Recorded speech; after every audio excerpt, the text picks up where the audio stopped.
Cuando piensas en California, probablemente imagines las playas de Los Ángeles o las tecnológicas de San Francisco. Pero atrapado entre ambos, oculto detrás de murallas montañosas, existe un imperio invisible. Más de 4 millones de personas viven aquí. Producen un cuarto de la comida de Estados Unidos. Y si fuera un estado independiente, tendría más población que Oklahoma o Connecticut. Sin embargo, casi nadie habla de él. Bienvenido a la mega región olvidada de California, y a la razón por la que el resto del país la ignora por completo. Soy Jeff, y esta es la historia jamás contada del imperio oculto de California. Para entender por qué esta enorme región de California pasa tan desapercibida, primero hay que comprender la geografía física extrema del propio estado.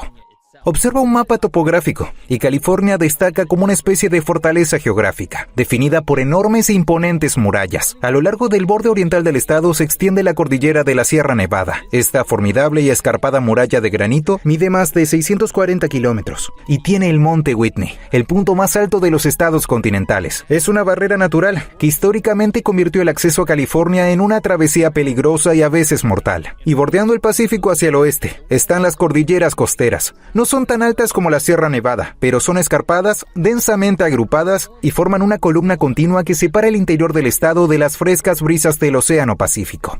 Muchos turistas, e incluso californianos, pasan toda su vida interactuando únicamente con los bordes exteriores de estas murallas. Pero ¿qué ocurre cuando las atraviesas? ¿Qué se encuentra en el centro de esta aparentemente impenetrable fortaleza geográfica? Entre la Sierra Nevada al este y las cordilleras costeras al oeste, se encuentra una enorme cuenca alargada conocida simplemente como el Valle Central. Es una inmensa llanura perfectamente plana que se extiende por unos 725 kilómetros, paralela a la costa. Si estuviera en la costa este, iría desde Nueva York hasta Carolina del Norte. Los geólogos dividen esta gigantesca cuenca en dos mitades bien diferenciadas. El tercio norte es el Valle de Sacramento, drenado por el río Sacramento. Pero enfoquémonos en los 2/3 del sur. Este es el Valle de San Joaquín. La escala física del Valle de San Joaquín es impresionante. Va desde el delta del río San Joaquín, cerca de Stockton, hasta las montañas Tehachapi, al sur de Bakersfield. Esta subregión cubre un área apenas más pequeña que Virginia Occidental, pero cuando te paras sobre ella,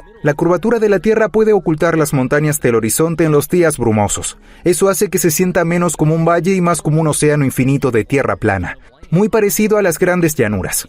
Pero una enorme extensión de llanura no se convierte automáticamente en una mina de oro agrícola. De hecho, el clima natural del Valle de San Joaquín se parece más a un desierto inhóspito. Debido a las cordilleras costeras al oeste, el valle se encuentra dentro de una sombra pluviométrica. Las montañas extraen la humedad de las tormentas del Pacífico antes de alcanzar el fondo del valle. Como resultado, el clima natural aquí es esencialmente el de un desierto semiárido. Los veranos son súper calurosos y secos, mientras que en los inviernos se da un fenómeno denso y pegado al suelo conocido como la niebla Thule. Una neblina tan espesa que con frecuencia provoca condiciones de visibilidad cero. Entonces, una cuenca calurosa, semiárida y cubierta de niebla, ¿cómo logra producir un cuarto de la comida del país? La respuesta está bajo la superficie y en lo alto de las montañas. Durante millones de años, la Sierra Nevada se fue erosionando, arrastrando sedimentos ricos en nutrientes hacia la cuenca del valle. Esto creó algunos de los suelos más profundos, fértiles y ricos de todo el planeta. Y aunque en el valle no llueve mucho, la Sierra Nevada funciona como un gigantesco depósito congelado de agua. La nieve del invierno cae sobre las cumbres, y cuando llega la primavera, se derrite lentamente. Millones de litros de agua descienden entonces por ríos como el San Joaquín, el Kings y el Kern, y llegan al fondo del valle. Y antes de la ingeniería moderna, esa agua no terminaba llegando al océano, se acumulaba. Y eso dio origen a algo tan enorme que sorprendería por completo a cualquiera que hoy conduzca por este valle seco. Históricamente, el extremo sur del Valle de San Joaquín era una cuenca endorreica, lo que significa que los ríos entraban pero no salían. El agua se acumulaba formando el lago Tulare. En los años húmedos, el Tulare era el lago de agua dulce más grande al oeste del río Mississippi, cubriendo casi 1,800 kilómetros cuadrados. Era un enorme y vibrante ecosistema de humedales en medio de un desierto semiárido. Hoy, el lago prácticamente ha desaparecido. Fue drenado con obras de ingeniería para irrigar las granjas que ahora dominan el paisaje. Sin embargo, su legado permanece en los suelos fértiles que dejó atrás. Y precisamente este aislamiento físico, rodeado por montañas, atrapado en una sombra pluviométrica y en su propia burbuja climática, es lo que permitió que el Valle de San Joaquín se transformara en un imperio oculto. Es un lugar que parece desconectado de la California que sale en las películas. Pero un paisaje tan inmenso y desafiante no se transforma por sí solo. Para entender cómo esta cuenca desértica aislada se convirtió en una mega región agrícola y quiénes fueron los que hicieron esa transformación, tenemos que mirar a quienes se atrevieron a establecerse aquí en primer lugar. En un momento veremos a las ingeniosas personas que construyeron una civilización alrededor de este enorme mar interior. Antes de que las represas, los infinitos huertos de almendros y granjas lecheras se apoderaran, el Valle de San Joaquín era un lugar muy distinto. Y para entender a tantas personas que viven aquí hoy, hay que conocer a los primeros que llamaron hogar a este paisaje. Durante miles de años, el valle no fue una cuadrícula agrícola. Era un inmenso mosaico de humedales, praderas y sábanas de robles. En el centro de todo estaban el lago Tulare y el pueblo de Yocut. Los Yocut no eran una sola tribu, sino un conjunto de hasta 60 grupos distintos que hablaban lenguas parecidas y prosperaban alrededor de las aguas del valle. Construyeron su vida en torno al tule, una enorme y resistente planta acuática que crecía en densos matorrales a las orillas del lago. Los Yocut utilizaban el tule para todo. Tejían complejas cestas, construían sus viviendas e incluso fabricaban embarcaciones similares a canoas para desplazarse por el inmenso sistema de lagos y ríos. Como el entorno era tan abundante en peces, aves acuáticas y animales de caza, el Valle de San Joaquín tenía una de las mayores densidades de población indígena de toda Norteamérica antes de la llegada de los europeos.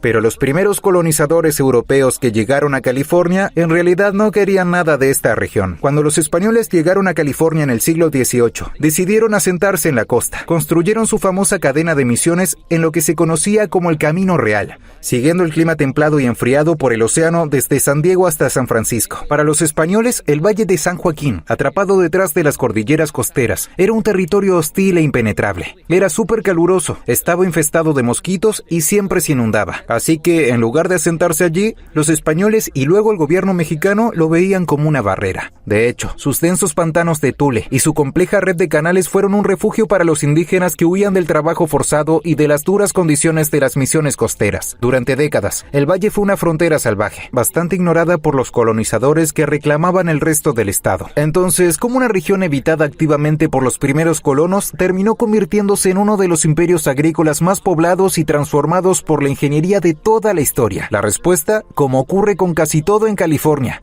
nos lleva de vuelta al oro. En 1848, el descubrimiento de oro en las estribaciones de la Sierra Nevada cambió el destino de todo un continente. Cientos de miles de buscadores de fortuna llegaron a California, pero mientras los mineros buscaban oro en las montañas, surgió un problema inmediato. Todos necesitaban comer. De repente, el enorme y aparentemente vacío Valle de San Joaquín, justo al lado, se convirtió en un mercado extremadamente lucrativo. Los primeros colonos estadounidenses comprendieron que la riqueza de California no estaba necesariamente en el oro, sino en alimentar a quienes lo extraían. Ganaderos como Henry Miller y Charles Lux comenzaron a comprar hectáreas de tierra en el valle, llegando a controlar un territorio más grande que Rhode Island. Pero para liberar el potencial agrícola del valle, tuvieron que declararle la guerra a la geografía que lo definía.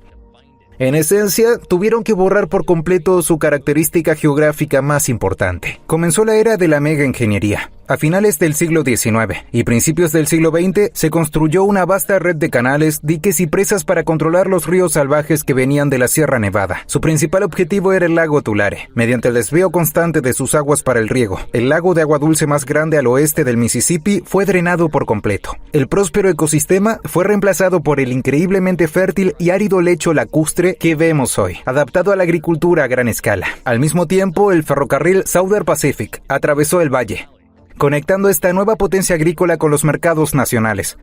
Pero una operación de semejante magnitud requería una fuerza laboral masiva. La historia de la población del Valle de San Joaquín es una historia de migración constante y diversa. Primero llegaron los obreros chinos, quienes construyeron muchos de los diques y sistemas de irrigación. Después llegaron oleadas de inmigrantes japoneses, filipinos y armenios. Durante la década de 1930, la población volvió a dispararse cuando Dust Bowl empujó a miles de oquis desesperados desde las grandes llanuras hacia la región en busca de trabajo.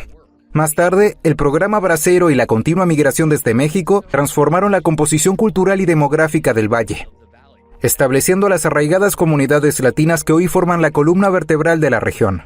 Por generaciones, estas diversas oleadas de personas transformaron una inhóspita cuenca interior en una mega región interconectada donde viven más de 4 millones de habitantes. A pesar de esta enorme población y su importancia vital para el suministro de alimentos del país, el resto de Estados Unidos prácticamente actúa como si no existiera. Entonces, ¿por qué esta enorme potencia californiana sigue siendo relegada a las sombras? Bien, pongamos en perspectiva la verdadera escala de esta mega región oculta. Si miras el Valle de San Joaquín, esta cuenca inmensa escondida detrás de enormes cadenas montañosas, y lo conviertes en un estado, tendría una población de más de 4 millones de personas. Eso lo convertiría en el estado número 28 por población de todo el país, justo detrás de Oregón, y con más habitantes que estados como Oklahoma, Connecticut o Utah. Y aún así, toda esa población está concentrada en un área más pequeña que Virginia Occidental. Es una potencia económica densamente poblada e imposible de ignorar. Pero si es tan grande, tan poblada y tan importante para la economía estadounidense, ¿por qué sigue siendo tratada como un enorme espacio en blanco en el mapa? La primera razón es simplemente una cuestión de ubicación. El Valle de San Joaquín está atrapado entre algunas de las áreas metropolitanas más influyentes y mediáticas del planeta. Al norte está la Bahía de San Francisco, un centro mundial de tecnología y finanzas, junto con Sacramento, la capital política que dicta las leyes del estado. Al sur se encuentran los imperios del entretenimiento de Los Ángeles y San Diego. Estos gigantes costeros acaparan toda la atención, exportan películas, software y tendencias culturales al resto del mundo. En esta competencia por la atención, el silencioso trabajo de la agricultura no puede competir con las alfombras rojas de Hollywood o los lanzamientos de Silicon Valley. Como resultado, para millones de californianos y turistas, el Valle de San Joaquín no es un destino. Es simplemente un lugar que hay que atravesar lo más rápido posible. Si has recorrido California de norte a sur, tal vez utilizaste la Interestatal 5. Esta enorme autopista atraviesa directamente el borde occidental del valle. Para el conductor promedio que viaja entre Los Ángeles y San Francisco, la vista de la I-5 es una sucesión interminable y monótona de campos planos, horizontes polvorientos y áreas de servicio de comida rápida sin nada especial. Da la sensación de estar conduciendo por la mitad de la nada. Pero en realidad, esa es una ilusión cuidadosamente creada. La I-5 fue construida intencionalmente en la zona occidental menos poblada del valle para evitar interrumpir las enormes operaciones agrícolas, y al hacerlo, evita por completo la cadena de ciudades en pleno crecimiento que se extiende por el lado oriental del valle, a lo largo de la autopista 99. Hablamos de lugares como Fresno, que en realidad tiene más habitantes dentro de sus límites urbanos que Atlanta o Miami, o Bakersfield, un enorme centro agrícola y energético. Millones de personas pasan junto a una mega región sin llegar a verla realmente. Pero no es solo el diseño de las carreteras lo que mantiene al valle fuera de la vista,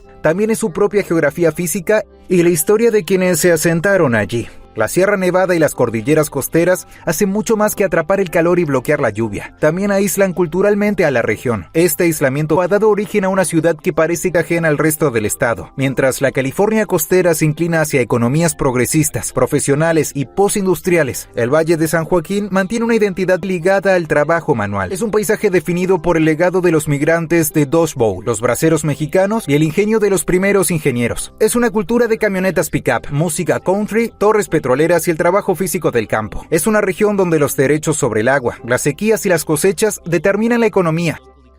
No son las apps ni las taquillas del cine.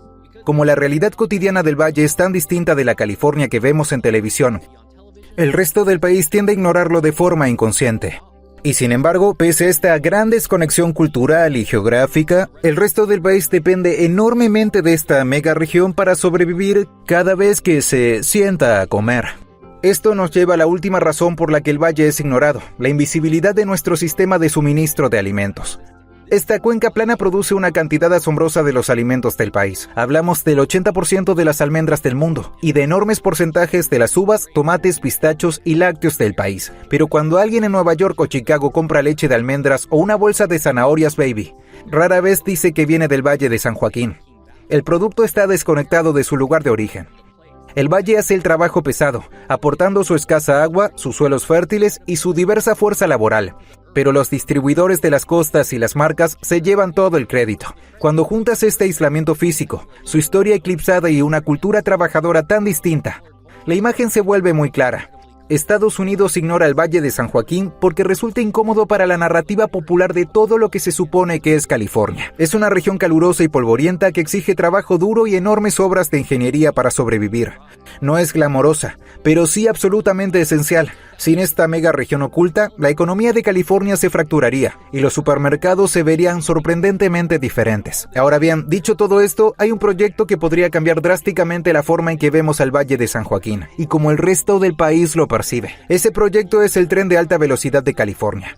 Está previsto que se termine en 2033 y la primera fase del plan está dedicada a esta mega región oculta, conectando Merced con Fresno y continuando hacia el sur hasta Bakersfield. Aunque el objetivo final es unir también Los Ángeles y San Francisco, el protagonismo de este proyecto en la región demuestra su importancia como gran centro de población. Después de todo, no tiene sentido construir una línea de tren si no hay personas que la usen. Pero las autoridades de California saben que hay millones de personas en el Valle de San Joaquín que viajan entre estas ciudades todos los días. El resto de nosotros simplemente no las vemos. Es fácil imaginar California como una gigantesca potencia urbana. Después de todo, sus ciudades tienen una influencia enorme tanto a nivel nacional como internacional. Pero existe otra California totalmente distinta, una que alberga a 4.2 millones de californianos y que es tan importante como las regiones costeras que suelen ignorarla. Y precisamente por eso, este video está dedicado a ellos. Espero que hayas aprendido sobre California. Si fue así, mira este video sobre por qué 60,000 personas viven en una roca sin recursos. Gracias por verme. Hasta la próxima.